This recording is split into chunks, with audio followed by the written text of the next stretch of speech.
이번 우리에게 주신 말씀 로마서 7장 7절에서 15절의 말씀으로 로마서 강의 그 45번째 시간 주님만 바라볼래 딴 거 보지 않을래 라는 제목으로 말씀을 받겠습니다.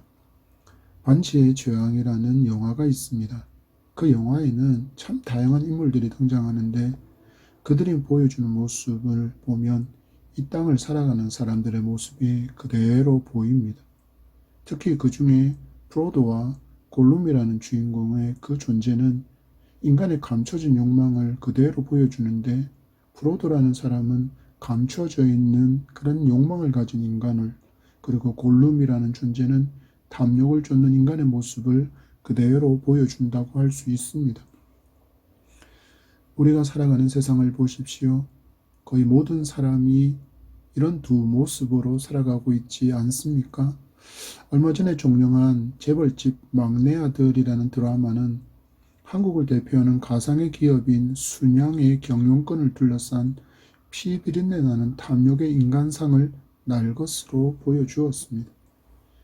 자신이 경영권을 얻는데 방해가 된다고 여겨지면 그 대상이 가족이든지 누구든지 간에 가차없이 공격하고 찍어 누르고 심지어 살인까지도 서슴없는 모습을 보여주었습니다. 이것이 어떻게 보면 모든 사람에게 숨겨진 거대한 짐승과 같은 죄의 욕망이라고 할 수 있습니다. 우리는 인간의 탈을 쓰고 어떻게 저럴 수 있을까라는 말을 흉악한 범죄를 지은 사람을 보며 말합니다. 저는 여기서 인간의 탈이라는 표현에 주목해보고 싶습니다.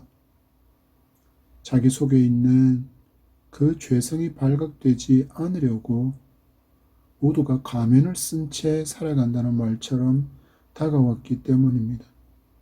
이런 모습은 언제 어디서라도 발견할 수 있습니다. 여러분, 러시아와 우크라이나의 전쟁을 보십시오. 1년에 가까워지고 있습니다. 그 시간이.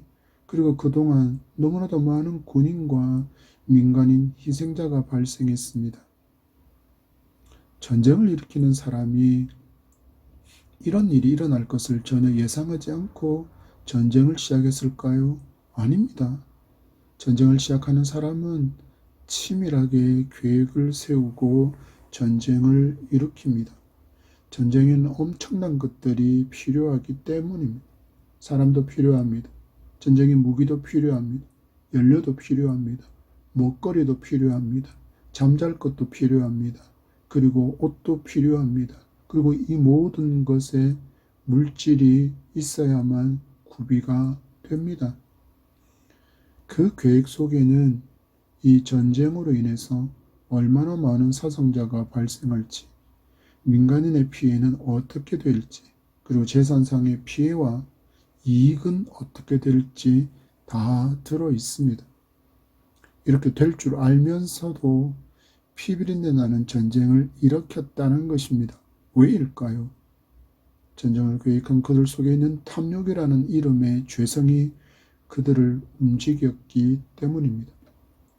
그렇다면 예수를 믿는다는 전혀 상관이 없는 일일까요? 아닙니다. 그 증인이 바로 저와 여러분이지 않습니까? 우리가 얼마나 자주 죄의 유혹에 걸려 넘어집니까? 욕심으로 인해 죄를 짓습니까? 그래서 바울은 우리에게 단 하나의 결론만이 있다라는 것을 끊임없이 강조하는 것입니다. 바로 예수 그리스도입니다. 오늘 주신 로마서의 말씀을 통해 우리는 어떻게 죄의 본성을 이기며 또한 거룩한 하나님의 신부로 살아갈 힘과 능력을 얻을 수 있는지 이 모든 은혜를 회복하는 풍성함이 함께하기를 축복합니다. 주신 7절과 8절의 말씀입니다. 다 같이 시작. 그런즉 우리가 무슨 말을 하리요? 율법이 죄냐? 그럴 수 없느니라. 율법으로 말미암지 않고는 내가 죄를 알지 못하였으니 곧 율법이 탐내지 말라 하지 아니하였더라면 내가 탐심을 알지 못하였으리라. 그러나 죄가 기회를 타서 계명으로 말미암아 내 속에서 온갖 탐심을 이루었나니 이는 율법이 없으면 죄가 죽은 것임이라. 아멘. 바울은 7절과 8절의 말씀을 통해서 우리에게 이런 의문을 갖게 합니다. 우리뿐만 아니라 이 로마서의 편지를 받았던 로마 성도들 또한 이 말씀을 듣고는 갸우뚱했을 것이라고 생각이 듭니다. 어떻게 율법이 죄의 정욕을 불러 일으키는가? 마치 율법 때문에 우리가 죄를 짓게 된다는 것 같은 생각을 갖게 만드는 것입니다. 이것에 대한 해석이 꼭 필요합니다. 우리가 율법이 금하는 하지 말라라는 명령 앞에 서면 우리의 죄된 본성이 즉각적으로 반응을 일으킵니다. 그런데 그 반응의 유형이 두 가지입니다. 긍정적인 반응이거나 혹은 부정적인 반응을 보이는 것입니다. 여러분, 이 시대를 보십시오. 더욱 그렇지 않습니까? 뭔가 나의 자유를 억압하는 말과 행동에 대해서는 일단 거부합니다. 일단 그 모든 것을 거부하고 나를 공격하는 것으로 보는 사회적인 분위기가 팽배해져 있습니다. 더군다나 절대자의 명령인 하나님의 말씀이 우리에게 하지 말라고 명령하니 그 거부감이 배가 됩니다. 그리고는 이렇게 거의 반응합니다. 왜? 하면 어때서? 하나님의 율법은 등대의 불빛이 안전한 항구로 인도하는 것과 같이 우리의 삶의 방향을 분명히 하나님께로 인도하지만 율법은 언제나 인간이 반항을 불러일으키거나 때로는 자만심을 건드려서 심기를 불편하게 만든다고 생각이 들게 한다라는 것입니다. 그래서 하나님의 율법이 하지 말라고 명령하면 왜? 하면 어때서?라고 대들게 만든다라는 것입니다.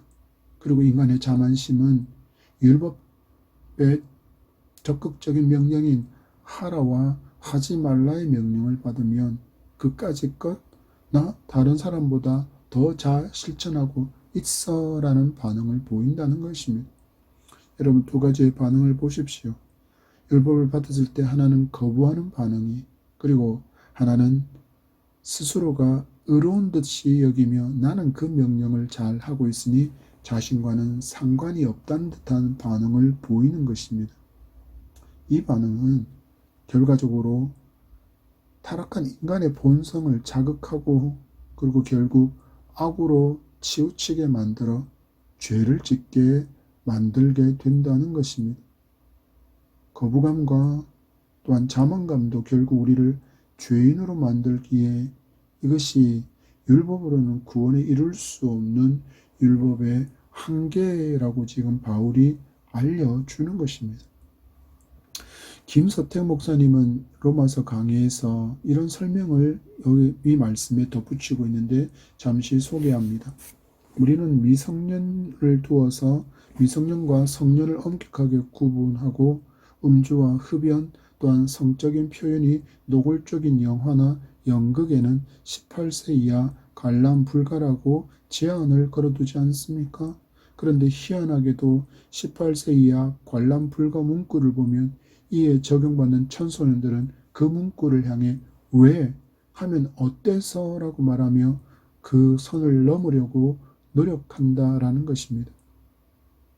미성년자들이 담배와 술을 사려면 성인이 될 때까지 기다리는 게 율법인데 이것을 거부하며 반감을 갖고 있었는데 어느 날 길에서 누군가가 잃어버린 주민등록증이나 운전면허증을 발견하면 우체통에 넣어서 주인에게 돌려주어야 함에도 오히려 그것을 위조하고 그래서 거짓된 신분으로 술과 담배와 그리고 자신들에게 18세 이하 금지라고 붙어있는 그것을 뛰어넘는다는 것입니다.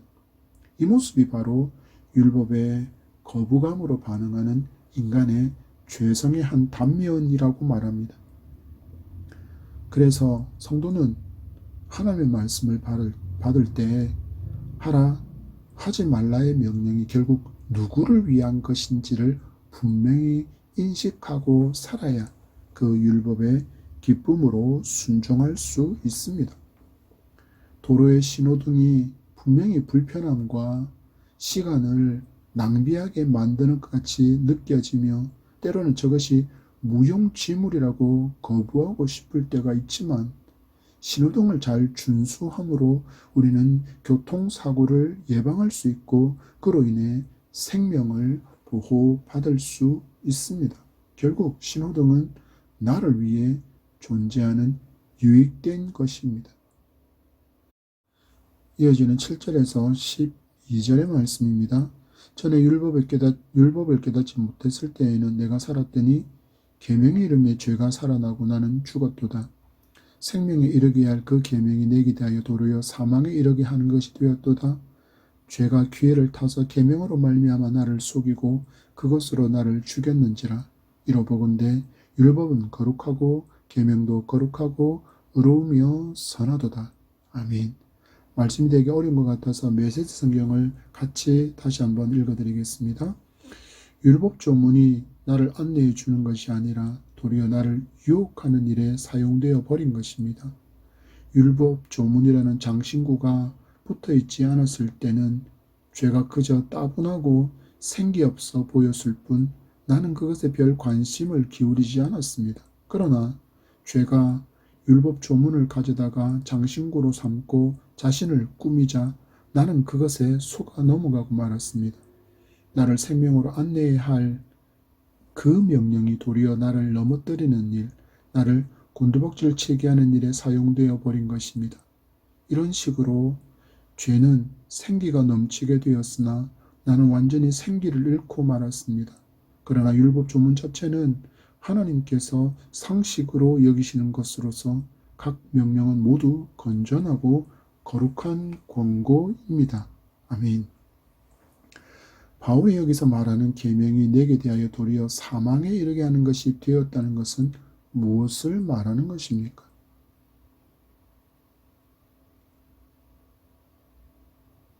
이것은 우리가 율법을 주의해서 읽어보면 우리가 하나님의 말씀 앞에서 얼마나 불완전하고 죄로 가득한 존재인지를 보여주기에 정직하게 자신을 평가해 본다면 자신이 결코 선한 존재가 아니라는 것을 인정할 수밖에 없다라는 것입니다. 그래서 율법이 우리를 사망에 이르게 한다라고 바울은 표현하는 것입니다. 예수님은 이 땅에 당신이 임하신 목적을 분명하게 말씀하시는데 바로 이런 상태에 놓여 있는 우리를 구원하기 위함이라고 말씀합니다. 마태복음 9장 13절입니다. 너희는 가서 내가 긍휼을 원하고 제사를 원하지 아니하노라 하신 뜻이 무엇인지 배우라. 나는 의인을 부르러 온 것이 아니요 죄인을 부르러 왔노라 하시니라. 아멘. 자만하여 나는 이미 다른 사람보다는 의롭게 살고 있으니 구원자가 필요 없다고 외치는 어리석은 자의 입술을 다물게 만드는 것이 주님의 선언입니다. 나는 의인을 부르러 온 것이 아니요 죄인을 부르러 왔노라. 곧 자신이 죄인이라는 것을 인정하지 못하면 메시아의 필요성을 느끼지 못하는 것입니다. 이 시대에 우리가 전해야 될 복음이 바로 선포되어야 하는 이유가 여기 있습니다. 우리가 바른 복음을 선포해야 될 이유가 여기에 있습니다. 여러분, 얼마나 많은 사람들이 물질의 풍요를 자신의 신으로 그렇게 삼고 또 붙들고 살아갑니까? 나보다 더 화려한 번영을 누리는 사람들, 나보다 더 큰 권세를 가지고 살아가는 사람들, 더 큰 명예와 또한 명성과 인기에 취해서 살아가는 사람들이 들어야 할 복음이 과연 무엇입니까? 예수님을 믿으면 지금보다 더 잘 됩니다라는 왜곡된 복음이 아니라, 가짜 복음이 아니라 복음의 본질인 예수 그리스도를 믿어야만 죄 사함을 받는다는 피 묻은 십자가의 복음을 전해야 하는 것입니다. 그래서 로마서를 기록하는 바울은 십자가만이 자신의 자랑이라고 고백하는 것입니다. 갈라디아서 6장 14절의 말씀입니다. 그러나 내게는 우리 주 예수 그리스도의 십자가 외에 결코 자랑할 것이 없으니 무엇이라고 고백합니까? 내게는 우리 주 예수 그리스도의 십자가 외에 결코 자랑할 것이 없다라고 말씀합니다. 하나님의 거룩하심 앞에 설 때 인간은 좌절할 수밖에 없습니다. 인간이 어떤 노력으로도 하나님께서 인정하시는 거룩함을 이룰 수 있는 사람이 없기 때문에, 길이 없기 때문입니다. 그래서 죄를 가진 인간이 거룩하신 하나님 앞에 서게 될 때의 고백은 단 하나뿐입니다. 이사야서 6장 5절의 말씀을 보십시오. 그때 내가 말하되 화로다 나여 망하게 되었도다. 나는 입술이 부정한 사람이요 나는 입술이 부정한 백성 중에 거주하면서 만군의 여호와이신 왕을 배웠음이로다 하였더라. 아멘. 뭐라고 이야기합니까? 하나님의 임재 앞에 선 그가 말하기를 화로다 망하게 되었다 망하게 되었다 망하게 되었다 라고 이야기합니다. 이와 같은 진리, 자신이 죄인이라는 사실을 깨달은 사람만이 나에게 구원자가 필요하다는 사실을 뼈저리게 느낄 수 있기 때문입니다. 그래서 성도는 하나님의 말씀이라는 완전한 거울 앞에 설 때 자신의 실체를 깨닫게 되고 이사야처럼 탄식하며 긍휼과 은혜를 간구할 수밖에 없는 것입니다. 주님, 나는 주님이 필요합니다. 주님, 나는 주님이 필요합니다. 이 역할을 바울은 12절에서 이렇게 말합니다. 율법은 거룩하고 계명도 거룩하고 의로우며 선하도다. 율법을 표현하는 표현들을 보십시오. 거룩하다, 의롭다, 선하다. 이 진리에 나를 비추어 보면 어떻게 보이겠습니까? 죄인이고 불의하고 악한 존재가 바로 나라는 것을 깨닫고 이런 죄를 가지고 결코 거룩하신 하나님 앞에 설 수 없다라는 그런 절망을 느끼며 이미 보내주신 구세주 메시아이신 예수 그리스도 말고는 길이 없다라는 것을 깨닫게 되는 것입니다. 그래서 주님은 오직 당신만이 거룩하신 하나님께로 나아가는 유일한 길이 되심을 알려주신 것입니다. 요한복음 14장 6절입니다.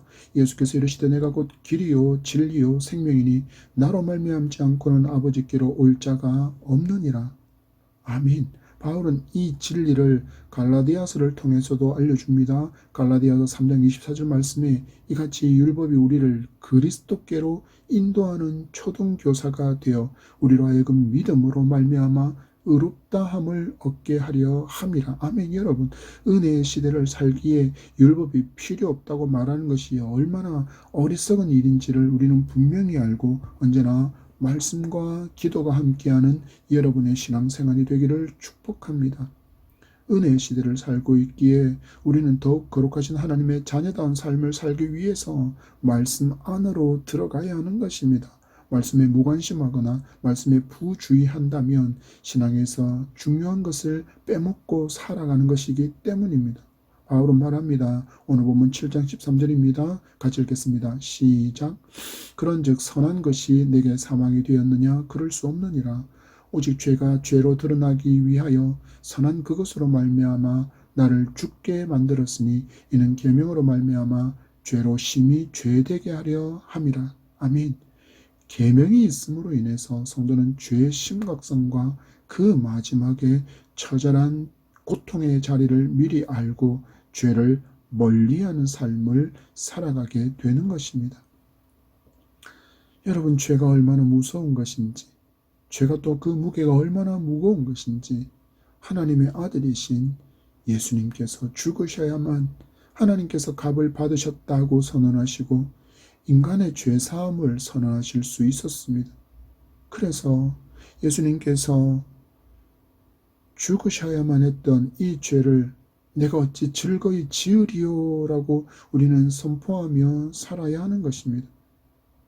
믿음의 사람 요셉은 그의 삶에서 이 마음으로 유혹을 이기며 거룩한 하나님의 백성으로 살아갈 수 있었습니다. 창세기 39장 9절입니다. 이 집에는 나보다 더 큰 이가 없으며 주인이 아무것도 내게 금하지 아니하였어도 금한 것은 당신뿐이니 당신은 그의 아내임이라. 그런즉 내가 어찌 이 큰 악을 행하여 하나님께 죄를 지으리까. 아멘. 여러분, 이 시대에 요셉은 어떤 신분이었습니까? 형제들에게 팔린 노예의 신분으로 지금 보디발의 집에 와 있습니다. 그러나 그의 아름다운 외모로 인해 그 보디발의 아내의 성적인 유혹을 받고 있습니다. 장면을 잘 살펴보면 이것은 한 번으로 끝난 것이 아닙니다. 계속적인 성적인 유혹이 있었습니다. 그리고 그 유혹이 절정에 다다른 때는 모든 하인들이 집안에 아무도 없는 때였습니다. 그러나 요셉은 자신과 보디발의 아내만이 아니라 하나님께서 그 자리에 함께 하심을 인정했습니다. 이 삶이 그를 유혹에서 이길 수 있는 힘이고 능력이 되었습니다. 여러분, 우리의 삶에 이런 모습의 유혹이 얼마나 많습니까? 이번 한 번만 그러면 번영이, 형통이, 높은 권세와 명예, 명성이 너에게 주어질 거야. 그러니 이번 한 번만, 그때 성도는 외쳐야 합니다. 아닙니다. 지금 당신과 나 두 사람만이 있지 않습니다. 내가 섬기는 나의 전능의 하나님, 거룩한 하나님께서 이 자리에 함께 하십니다. 여러분, 성은 오직 결혼이라는 관계에서 부부에게만 허락된 것입니다. 마치 혼전 순결이 캐캐 묻고 여인의 권리를 옥죄는 족쇄라는 말에 속지 마십시오. 너무나도 많은 젊은이들이 유행처럼 혼전 동거를 하며 살고 있습니다. 유튜브 방송을 보면 외국인과 결혼 전에 아예 동거하며 살면서 그 삶을 일걸수일투족 방송으로 내보내는 사람들이 너무 많습니다. 세상 사람들이 환호하고 멋지다라고 말할지 모르지만 성도는 하나님께서 싫어하시고 엄중히 금하고 계신 이름을 기억하며 거룩한 성도로 살아야 합니다. 미성년자 출입 제한, 그리고 시청 제한, 구매 금지를 너무나도 해보고 싶고 즐기고 싶고 나의 자유를 억압하는 것이라고 느끼게 만들고 그렇게 속삭이는 그 거짓된 음성에 속지 마시기 바랍니다. 여러분, 그것 못한다고 죽지 않습니다. 그것 하지 않는다고 실패하지 않습니다. 여러분, 그렇게 살지 않는다고 유행에 뒤처진 인생이 되지 않습니다. 먼저 하나님께서 명령하신 것들을 즐겁게 순종해 보십시오. 내게 주신 말씀이 있을 때, 내가 하나님 말씀을 들었을 때 그것을 듣기만 하고 마음도 전혀 움직임 없이 내 몸도 전혀 반응하지 않는 행함이 없는 신앙생활이었다면 이제는 변화되기를 바랍니다. 움직이는 순종이 함께하기를 바랍니다. 우리의 삶과 성공과 그 인정은 오직 하나님을 먼저 구하며 살아갈 때 나머지 모든 것을 하나님께서 허락하시고 채워주신다는 것을 믿는 굳센 믿음의 자녀로 그렇게 세워주는 부모 그리고 믿음의 청소년이 되기를 축복합니다. 14절의 말씀입니다. 다 같이 시작. 우리가 율법은 신령한 줄 알거니와 나는 육신에 속하여 죄 아래에 팔렸도다. 아멘. 이전에도 한번 비슷한 설명을 한 적이 있지만 많은 사람이 죄의 뿌리를 하나님께 두려고 하는 시도를 하고 있습니다. 하나님께서 애당초에 선악과를 만들지 않았더라면 인간이 죄를 범했겠느냐 하는 논리입니다. 하나님께서 선악과를 만들어 두니 인간이 죄를 범하지 않았느냐라고 하나님께 죄의 책임을 돌려내는 시도가 끊임없이 일어납니다. 여러분, 우리는 그래서 말씀을 주목해 보기를 원합니다. 하나님이 아담에게 주신 말씀은 이랬습니다. 창세기 2장 17절입니다. 다 같이 읽어보겠습니다. 시작. 선악을 알게 하는 나무의 열매는 먹지 말라. 내가 먹는 날에는 반드시 죽으리라 하시니라. 아멘. 말씀을 보십시오, 여러분. 이것은 선악과의 문제가 아니라 하나님의 말씀에 순종하는 그 아담을 기대하시는 하나님이 보여야 하는 것입니다. 선악을 알게 하는 나무의 열매는 먹지 말라. 내가 먹는 날에는 반드시 죽으리라. 그럼에도 아담은 그 선악과의 열매를 먹습니다. 왜입니까? 성경은 이렇게 설명해 줍니다. 창세기 3장 6절입니다. 여자가 그 나무를 본즉 먹음직도 하고 보암직도 하고 지혜롭게 할 만큼 탐스럽기도 한 나무인지라. 여자가 그 열매를 따먹고 자기와 함께 있는 남편에게도 주매 그도 먹은지라. 여러분, 죄의 유혹이 있기 전까지만 해도 하나님의 절대적인 명령, 먹는 날에는 반드시 죽는다는 것을 기억하며 선악과를 보았을 때는 별로 특별한 게 없었습니다. 그런데 마귀와 대화를 나누고 마귀의 유혹에 넘어가서 그 선악과를 바라보니 어떻게 되었습니까?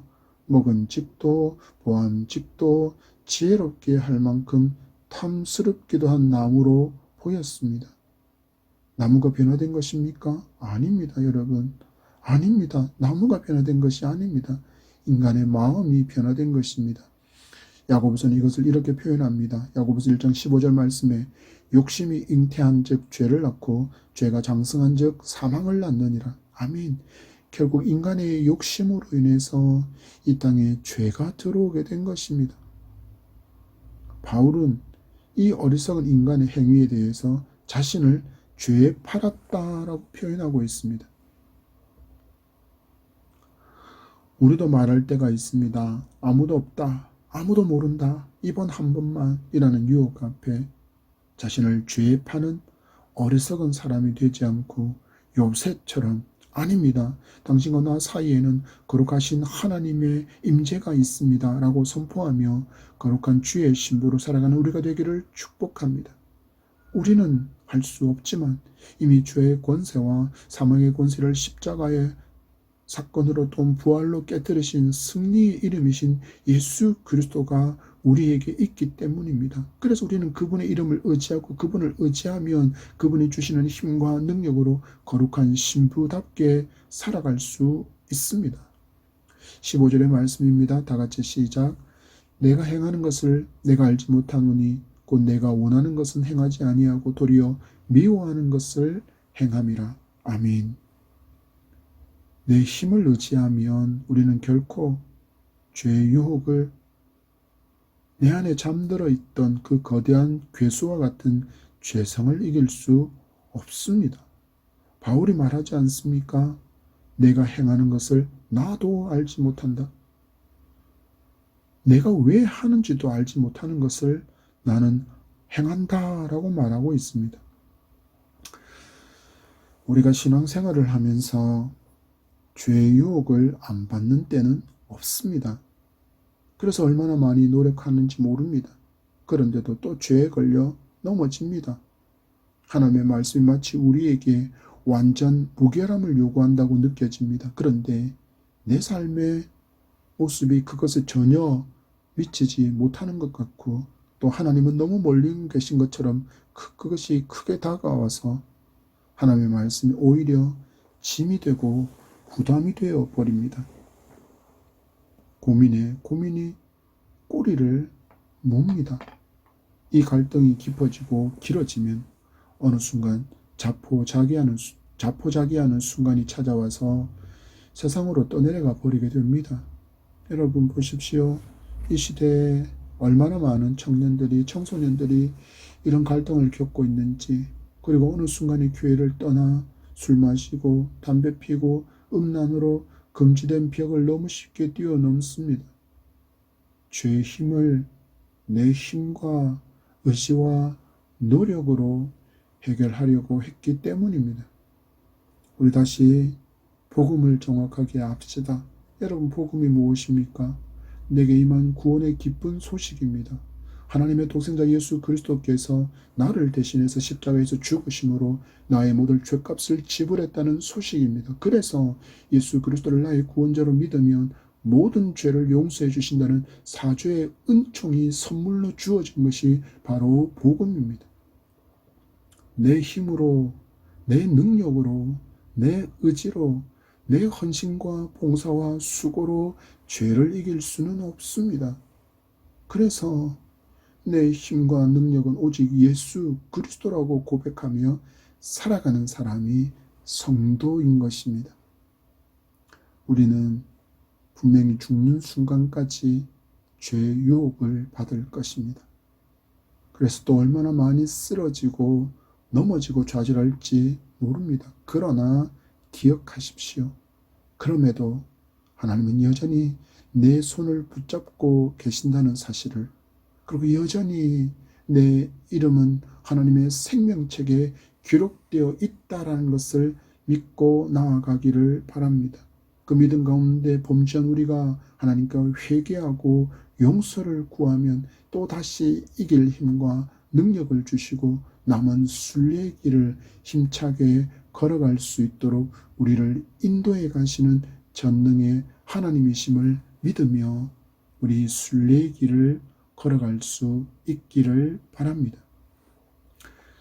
율법은 우리에게 완전한 삶을 요구합니다. 그리고 누구라도 율법의 요구에 완전하게 부응하는 삶을 산다면 율법으로도 구원을 받을 수 있습니다. 그러나 문제는 어떤 인간도 율법의 모든 욕구를 충족하는 삶을 살 수 없습니다. 그래서 마귀는 늘 우리를 찾아와 참소하는 것입니다. 그러나 속지 마십시오.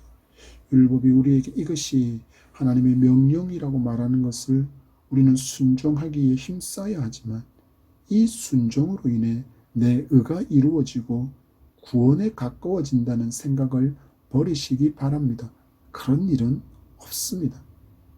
그래서 예수 그리스도께서 이미 율법의 요구를 십자가로 충족해 하신 것입니다. 그래서 우리는 오직 예수 그리스도께 붙들리고 또한 예수 그리스도를 붙든받은 삶을 살아갈 때 우리에게 주어진 이 신앙의 길을, 믿음의 길을 기쁨으로 걸어갈 수 있습니다. 하나님께서 기뻐하시고 인정하시는 삶을 살아갈 수 있습니다. 이 시대가 아무리 타협을 요구하고 성적인 음란이 마치 트렌드인 것처럼, 그래서 동성애와 트랜스젠더를 인정하는 것이 좀 더 인간답고 깨어있는 지성인인 것처럼 포장한다고 해도 성도는 하나님께서 정하신 길이 아니기에, 하나님께서 세워두신 질서가 아니기에 우리는 그 길에서 떠나야 하는 것입니다. 그래서 때로는 이것으로 인해서 우리의 삶에 실패가 찾아온다 할지라도 분명히 하나님께서 우리를 더 멋진 길로, 더 선한 길로 우리를 인도해 가실 하나님의 그 신실하심과 전능하심을 신뢰하며 욥새처럼 당신과 나 사이에는 하나님이 계십니다라는 신앙으로 승리하며 거룩한 예수님을 닮고 또한 예수님의 향기가 가득한 성도로 살아가는 예담향 성도가 되기를 축복합니다. 이제 정말 얼마 남지 않은 한 해입니다. 이 남은 한 해 우리 거룩한 삶으로 유종의 밀을 맺는 여러분의 삶이 되기를 다시 축복합니다.